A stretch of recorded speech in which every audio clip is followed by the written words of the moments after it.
Tijani Mohammad Bande, especially during the COVID-19 crisis.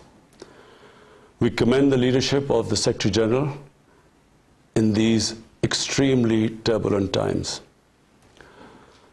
Mr. President, since my government assumed office, our consistent effort has been to fundamentally transform Pakistan. We envisage Naya Pakistan to be modeled on the principles of the state of Medina, established by a holy prophet, Muhammad sallallahu alaihi wasallam.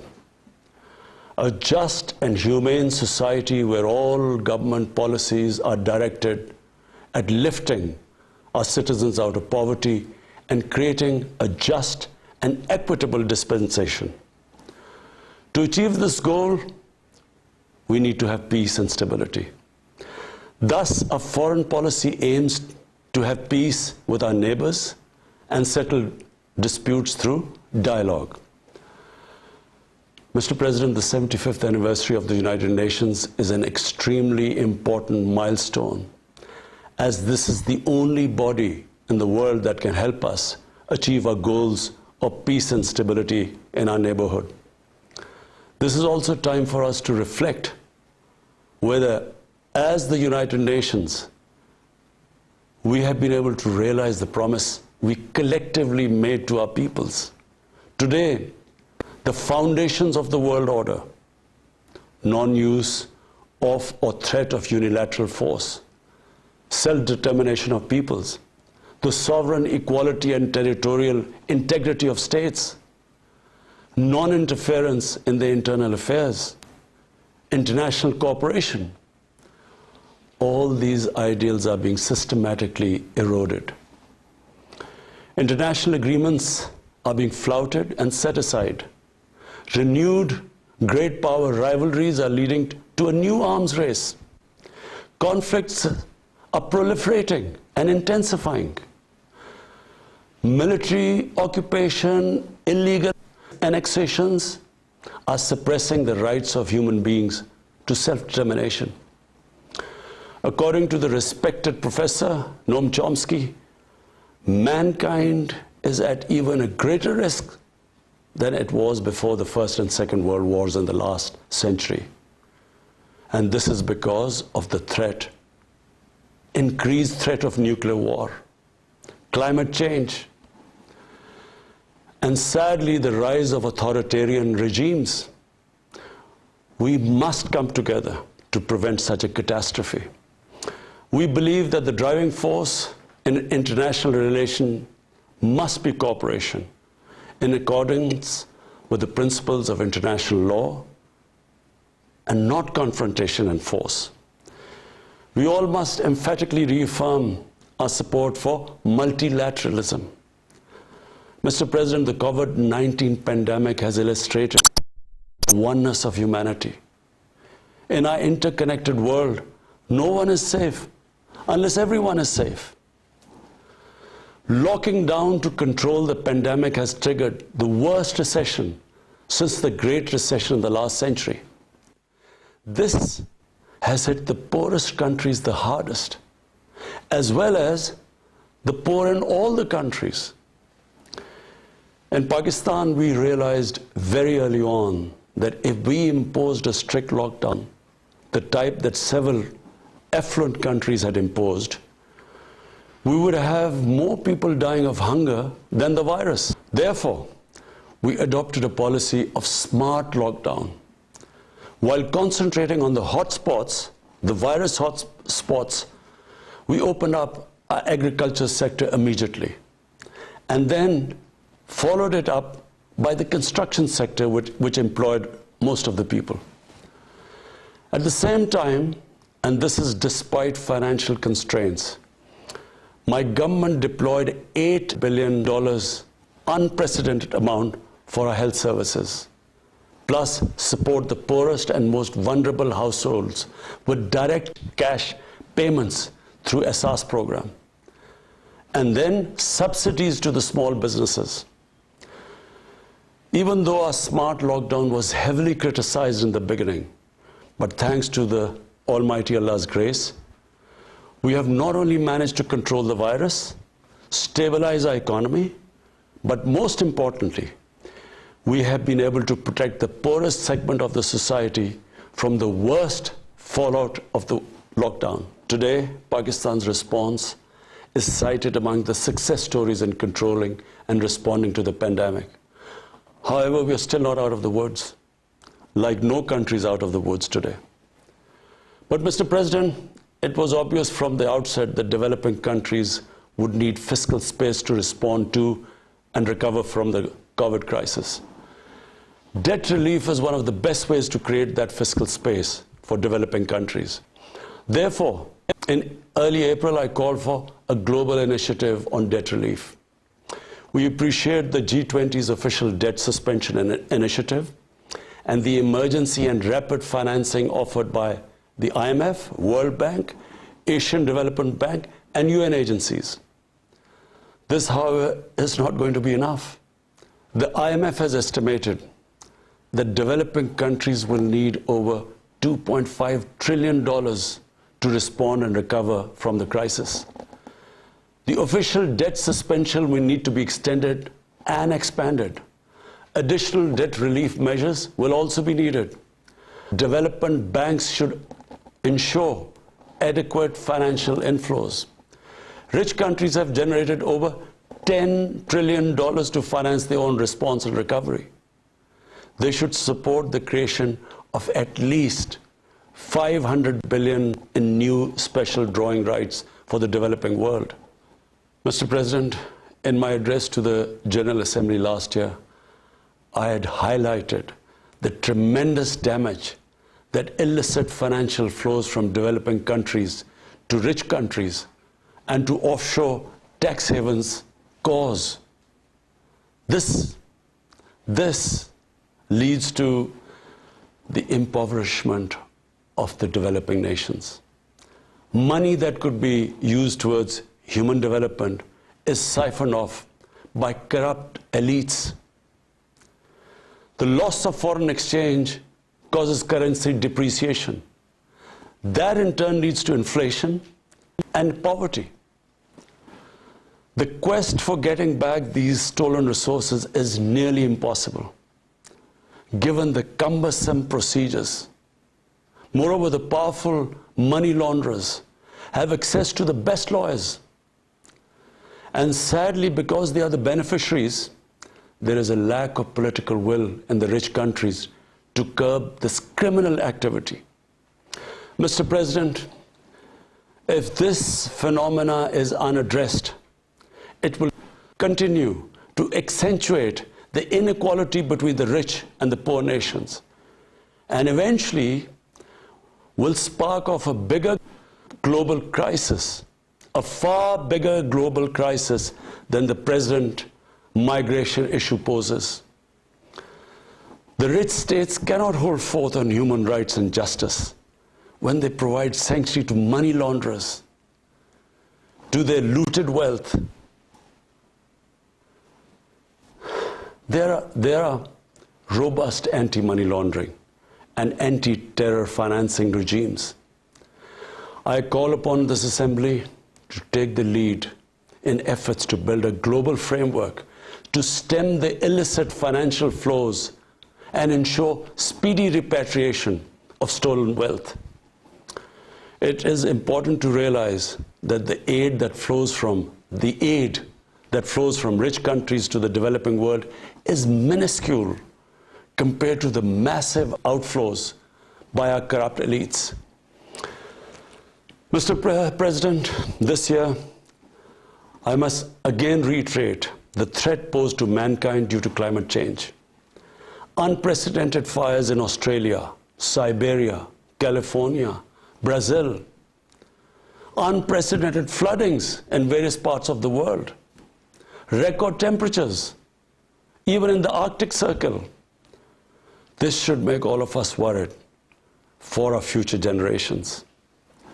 Commitments made through the Paris Agreement must be fulfilled. In particular, the commitment to mobilize $100 billion annually as climate finance. Pakistan's contribution to carbon emissions is minimal, but it is one of those countries most affected by climate change. Yet, we have decided to take the lead as we consider addressing climate change a universal responsibility. We have launched an extremely ambitious program to plant 10 billion trees in the next 3 years as a contribution to mitigating the effects of climate change. Mr. President, the pandemic was an opportunity to bring humanity together. Unfortunately, it has instead fanned nationalism, increased global tensions, and given rise to racial and religious hatred and violence against vulnerable minorities in several places. These trends have also accentuated Islamophobia. Muslims continue to be targeted with impunity in many countries. Our shrines are being destroyed. Our Prophet Muhammad sallallahu alaihi wasallam insulted. The Holy Quran burnt. And all this in the name of freedom of speech. Incidents in Europe, including republication of blasphemous sketches by Charlie Hebdo, are recent examples. We stress that willful provocations and incitement to hate and violence must be universally outlawed. This assembly should declare an international day to combat Islamophobia and build a coalition to fight the scourge that splits humanity. Mr. President, the one country in the world today where I'm sad to say the state sponsors Islamophobia, and that is India. The reason behind this is the RSS ideology that unfortunately rules India today. This extremist ideology was founded in the 1920s. The RSS founding fathers were inspired by the Nazis, and they adopted their concepts of racial purity and supremacy. While the Nazis' hate was directed at the Jews, the RSS directs it towards the Muslims and to a lesser extent, the Christians. They believe that India is exclusively for Hindus and others are not equal citizens. The secularism of Gandhi and Nehru has been replaced by the dream of creating a Hindu Rashtra by subjugating, even cleansing India's 200 million Muslims and other minorities. In 1992, the RS destroyed the Babri Masjid. In 2002, some 2,000 Muslims were slaughtered in Gujarat, and this was under the watch of Chief Minister Modi. In 2007, over 50 Muslims were burnt alive by RSS arsonists aboard the Samjhota Express train.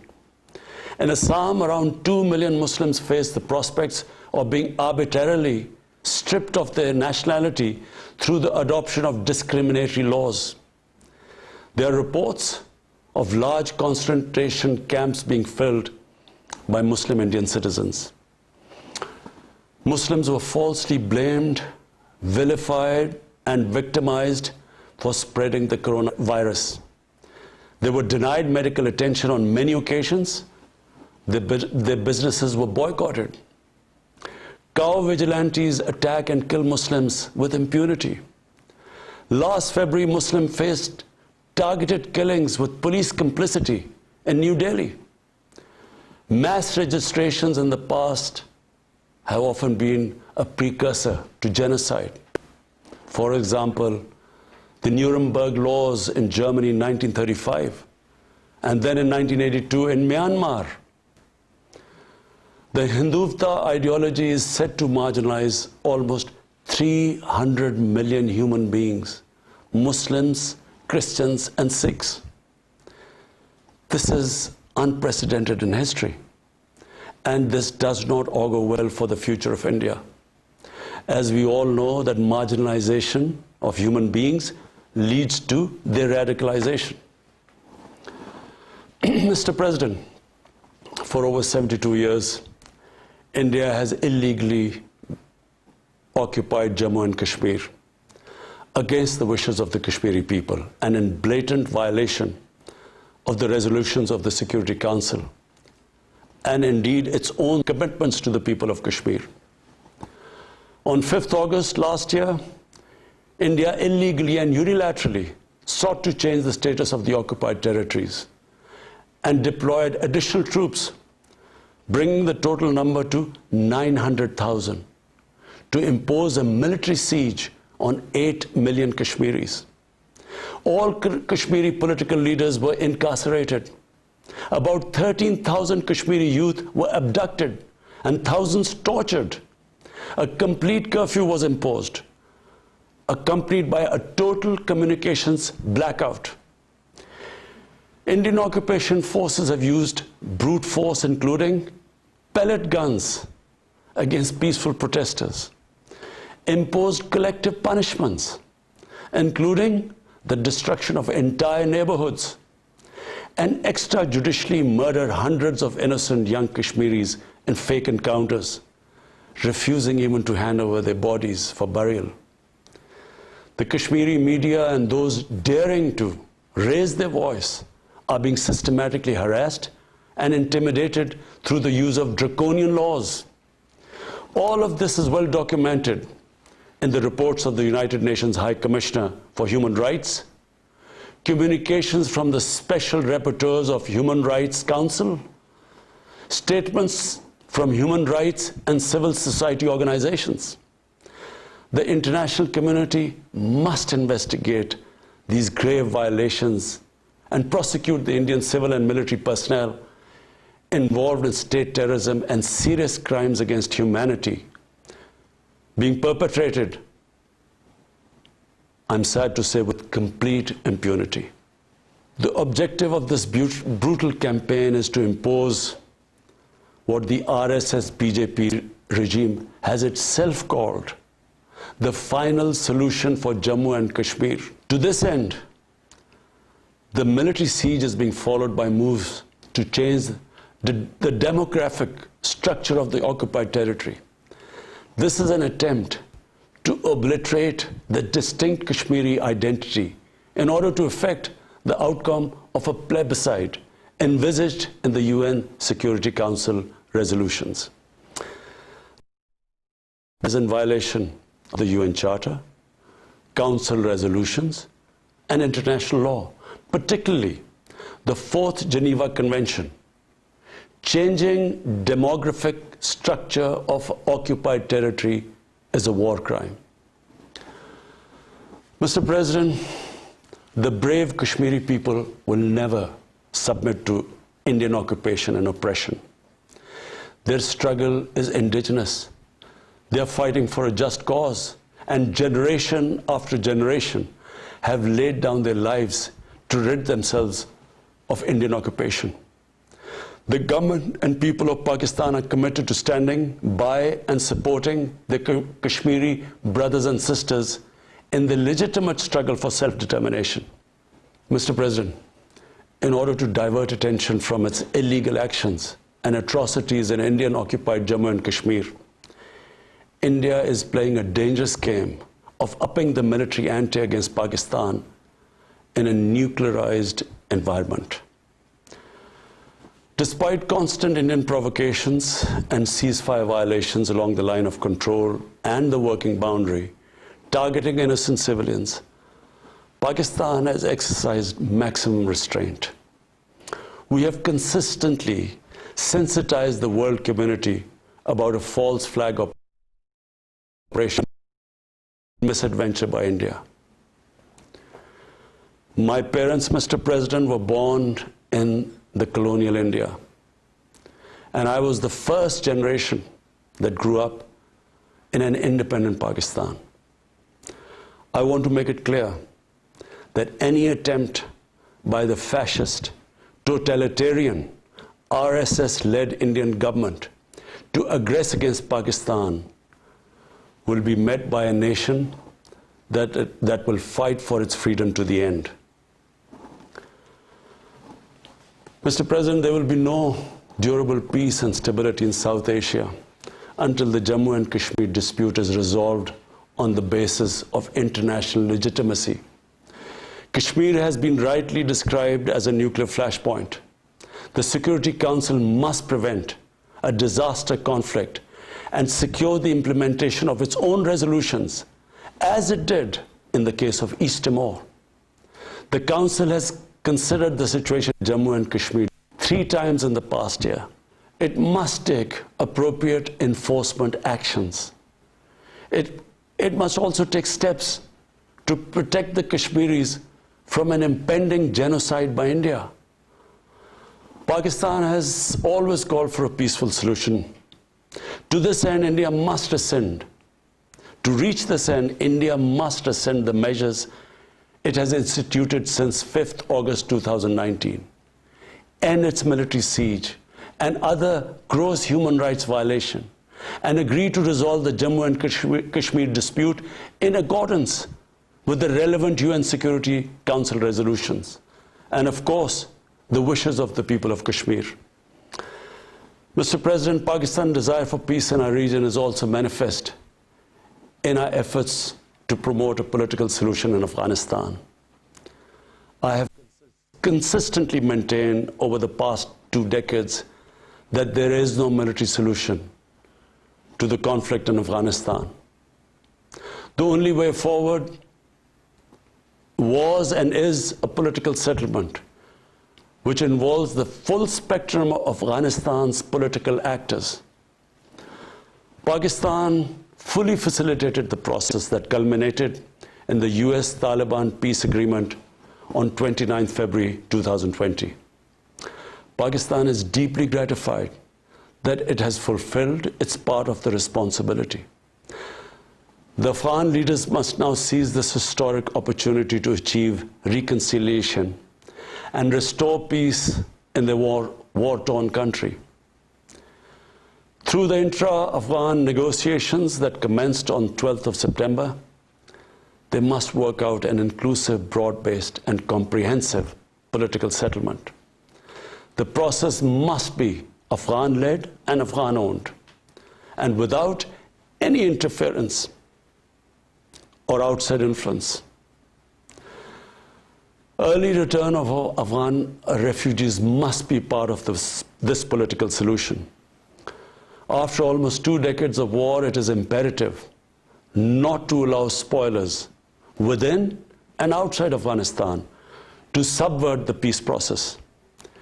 Peace and stability in Afghanistan will open new opportunities for development and regional connectivity. Mr. President, Palestine remains a festering wound. A just and lasting settlement is indispensable for the Middle East and actually the world. Illegal annexations of Palestinian territory, the building of illegal settlements, and the imposition of inhuman living conditions on the Palestinian people, especially in Gaza, cannot bring peace to a troubled region. Pakistan continues to support a 2-state solution, in line with the UN General Assembly and Security Council resolutions, within the international agreed parameters, and they are pre-1967 borders, and Al-Quds, Al-Sharif as the capital of a united, contiguous and independent Palestinian state. Mr. President, the United Nations remains the best legitimate avenue for collective action in managing international conflicts, fostering peace and security, promoting equitable development and addressing global problems. I urge the Secretary General to take the lead in preventing global conflicts. He should convene summit-level meetings to address regional hotspots and resolve outstanding disputes. The United Nations should be made fully responsive to the challenges of our times. A comprehensive reform of the United Nations, including the Security Council, is essential to promote greater democracy, accountability, transparency, and efficiency. Pakistan will continue to participate actively in this process and endeavor with other member states to build a world where conflict is outlawed and equitable prosperity for all pursued in conditions of peace and security. I thank you. Pakistan Imran Khan अक़वाम मुत्तहिदा की general assembly से खिताब कर रहे थे और अपने खिताब में मकबूजा कश्मीर में भारतीय मज़ालिम और गुस्ताखाना खाकों का उन्होंने मामला उठाया। अपने खिताब में उन्होंने कहा कि बैनुल-अक़वामी मुआहिदों की धज्जियां उड़ाई जा रही हैं, नई मुखालिफ ताकतों के दरमियान असलहे की नई दौड़ चल रही है। उन्होंने मजीद कहा कि अक़वाम मुत्तहिदा की 75वीं सालगिरह इंतहाई अहम संग मील है। हम इस मौके पर अमन, इस्तेहकाम और पुरअमन हमसायगी के मकसद को हासिल कर सकते हैं। पाकिस्तान की खारजा पॉलिसी पर वजीर आजम इमरान खान ने बात की और कहा कि हमारी खारजा पॉलिसी का मकसद हमसायों के साथ अच्छे ताल्लुकात कायम करना है, साथ ही साथ जो मसाइल हैं उनका बातचीत से हल निकालना है। उन्होंने कहा कि दुनिया में जब तक हर शख्स महफूज नहीं तो कोई शख्स महफूज नहीं।